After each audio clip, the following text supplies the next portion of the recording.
Magandang araw po. Narito na po magiging lagay ng panahon ngayong araw ng Huwebes, July 11, 2024.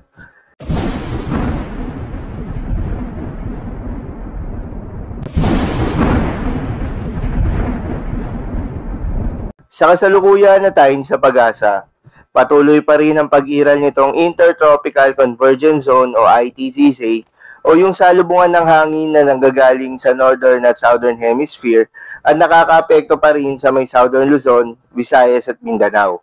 Kaya naman asahan pa rin yung maulap na kalangitan na may kalat-kalat na mga pagulan at pagkidlat pagkulog. Habang sa nalalabing bahagi ng ating bansa, ay asahan naman yung bahagyang maulap hanggang sa maulap na papawirin na may kalat-kalat na mga pagulan o pagkidlat pagkulog, dulot naman yan ng mga localized thunderstorms. Magandang balita naman dahil ayon sa pag-asa ay wala namang binabantayan na low pressure area o bagyo sa loob at labas ng ating Philippine Area of Responsibility na maaaring makaapekto sa ating bansa.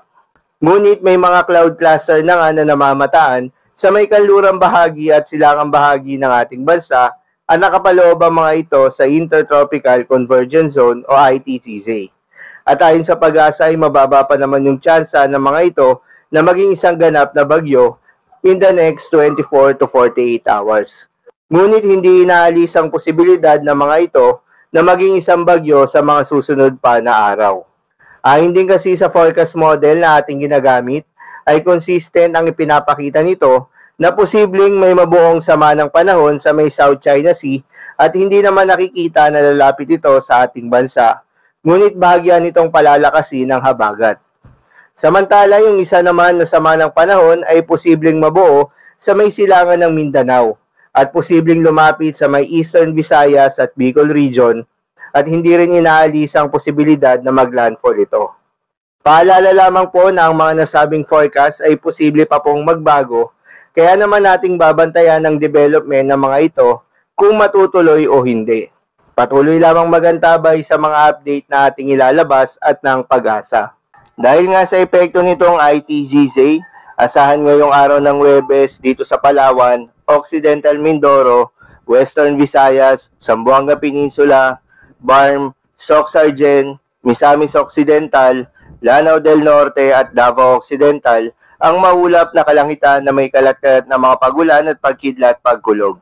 Posible ang mga pagbaha o pagguho ng lupa dahil sa katamtaman hanggang sa kung minsan ay malakas na pagulan. Habang sa may Bicol region at natitirang bahagi ng Mimaropa, Visayas at Mindanao, ay asahan naman yung bahagyang maulap hanggang sa maulap na papawirin na may kalat-kalat na mga pagulan o pagkidlat pagkulog. Dulot pa rin yan ng ITCZ.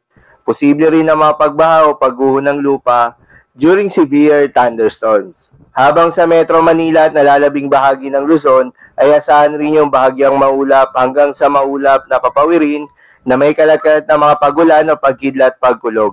Dulot naman yan ng mga localized thunderstorms. Posible rin ang mga pagbaha o pagguho ng lupa during severe thunderstorms. Madalas nabobuo ang mga thunderstorms sa ito tuwing hapon o gabi na maaaring magtagal ng 1 hanggang 2 oras. Ingat sa mga posibleng pagbaha o pagguho ng lupa during severe thunderstorms. Ugaliin rin na magdala ng payong pananggalang sa mainit na araw at posibleng pag-ulan sa hapon o sa gabi. Para naman sa lagay ng mga dagat baybayin, ayon sa pag-asa ay wala namang nakataas na gale warning sa anumang seaboards ng ating bansa.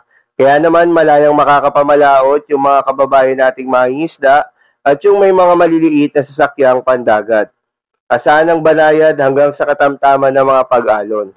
Ngunit iba yung pag-iingat pa rin lalo na kung meron tayong offshore thunderstorm activity.